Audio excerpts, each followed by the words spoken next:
At the heart of ancient Indian philosophy, exactly in the ancient books of Srimad Bhagavatam, the true nature of the creator of this universe and his dependence on a God superior to him is spoken of.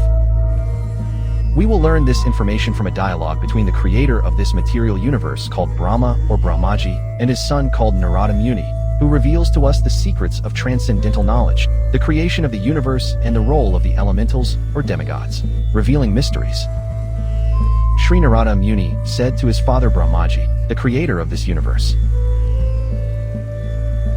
"You, chief among the demigods and the first living entity, allow me to offer you my respectful obeisances. Please tell me about that transcendental knowledge that specifically guides towards the truth of the individual soul and the supersoul. Dear Father, concretely describe the characteristics of this manifest world. What is your background? How is it raised? How is all this maintained and under whose control is it carried out?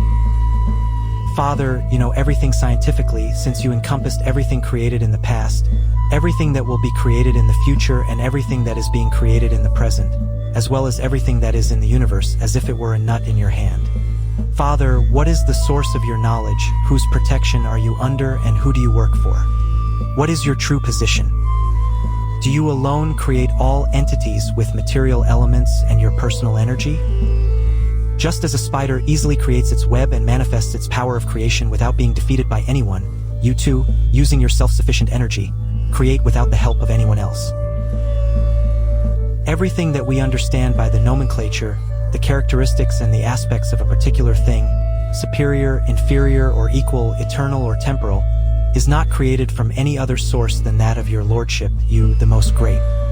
We are moved to think of the existence of someone more powerful than you when we consider your great austerities performed with perfect discipline, although your good person is very powerful in creation." Brahma replied,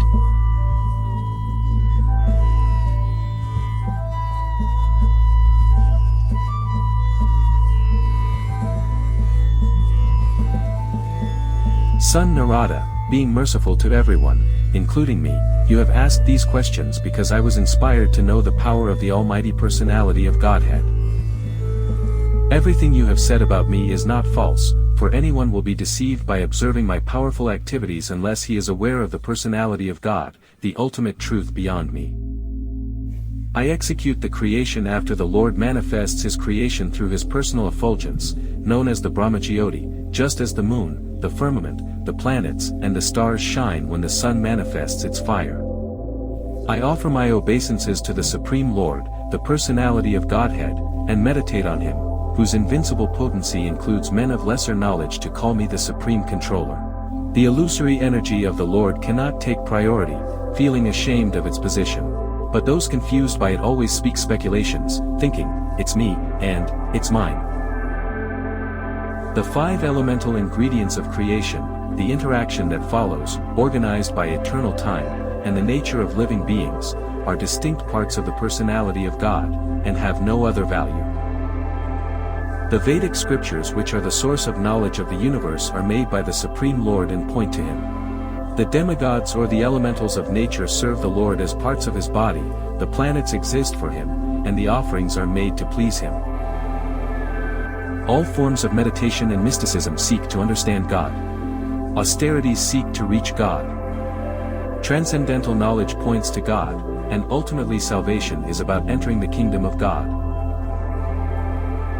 Inspired by him, I discover what is already created by him, under his sight as the omnipresent Oversoul, and I too am created by him.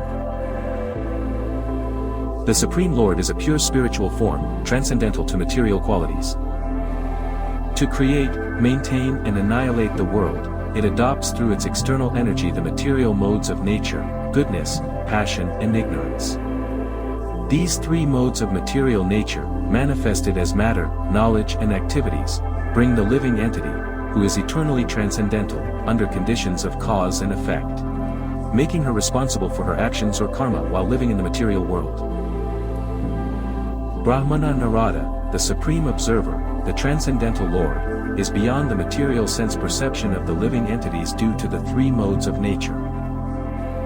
But he is the controller of everyone, including me. The Lord, who controls all energies, creates eternal time, the destiny of all living entities and their particular nature through his potency, and then merges them independently. After the incarnation of the first Purusha, Karanodikasei Vishnu, the Mahatattva, or the principles of material creation, appears, followed by time. And then the three qualities. Nature means the three qualitative appearances that are transformed into activities. The Mahatattva causes material activities by being agitated. First there is a transformation of the modes of goodness and passion, and then, due to the mode of ignorance, matter, its knowledge and the activities of material knowledge begin to act. The materialistic ego, being thus transformed into three aspects, is known as the modes of goodness, passion and ignorance in three divisions, the powers that produce matter, the knowledge of material creations and the intelligence that guides those materialistic activities. Narada, you are competent enough to understand this. From the darkness of the false ego, the first of the five elements is generated, that is, heaven. Its subtle form is the quality of the sound, as the observer relates to what is observed. Due to the transformation of the sky, air with the quality of touch is generated, and by a previous succession, the air also contains sound and the basic principles of lifespan, sense perception, mental power and bodily strength.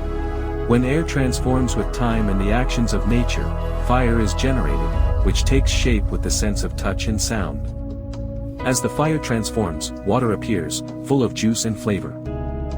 It also has shape and feel, and is full of sound. And water, when transformed into the variety of things on earth, appears odorous and full of juice, touch, sound and form, respectively. From the modality of goodness the mind is generated and manifested, as well as the 10 demigods that control bodily movements. These demigods are, the controller of directions, the controller of air, the sun god, the father of Daksha Prajapati, the Ashwini Kumaras, the god of fire, the king of heaven, the venerable deity of heaven, the chief of the Adithyas and Brahmaji, the Prajapati. They all begin to exist. By further transforming the modality of passion, the sense organs, such as the ear, skin, nose, eyes, tongue, mouth, the hands, the reproductive organ, the legs and the orifice to evacuate, together with intelligence and living energy, are generated. You, Narada, the best of transcendentalists, the forms of the body cannot appear until the elements, the senses, the mind and the modes of nature, are assembled. Thus, when all of them were assembled by the energy of the Supreme Personality of Godhead, this universe came into existence by receiving both the primary and secondary cause of creation. All the universes remained for thousands of eons in the water, called the causal ocean, and the Lord of living beings, entering into each of them, animated them completely.